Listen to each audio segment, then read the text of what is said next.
कुछ यादें ऐसी होती हैं जो वक्त के साथ पुरानी नहीं होती, बस आंखों को नम कर जाती हैं। ये कहानी है उस पुराने घर, पुराने रेडियो और बिछड़ते रिश्तों की। पुराना रेडियो और पापा की आवाज।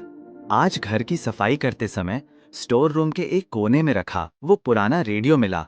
धूल से भरा हुआ, थोड़ा टूटा हुआ, बिल्कुल खामोश। मैंने जैसे ही उसे हाथ में उठाया, बचपन की सारी यादें आंखों के सामने घूमने लगी। वही छोटा सा घर, मिट्टी का आंगन और शाम होते ही पापा का उस रेडियो को चलाना। जैसे ही पुराने गाने बजते, माँ रसोई में रोटियां बनाते हुए मुस्कुरा देती थी।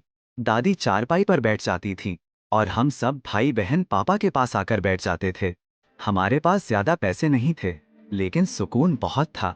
गर्मियों में छत पर सोना, बारिश में आंगन में भीगना और सर्दियों में एक ही कंबल में पूरा परिवार बैठना।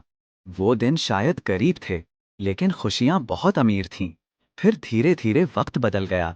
भाई नौकरी के लिए शहर चला गया, बहन अपनी दुनिया में खो गई और मैं भी जिंदगी की भाग दौड़ में कहीं गुम हो गया।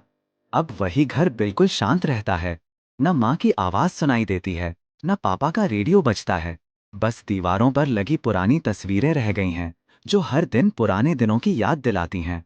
मैंने उस पुराने रेडियो को फिर से चलाने की कोशिश की। काफी देर बाद उसमें से हल्की सी आवाज आई और ऐसा लगा जैसे पापा फिर से वही पुराना गाना सुन रहे हों। आंखों से आंसू निकल पड़े। तब समझ आया, कुछ चीजें कभी पुरानी नहीं होती, वो सिर्फ यादें बन जाती हैं। और सच कहूं, पुराने जमाने में चीजें कम थीं, लेकिन अपने बहुत थे।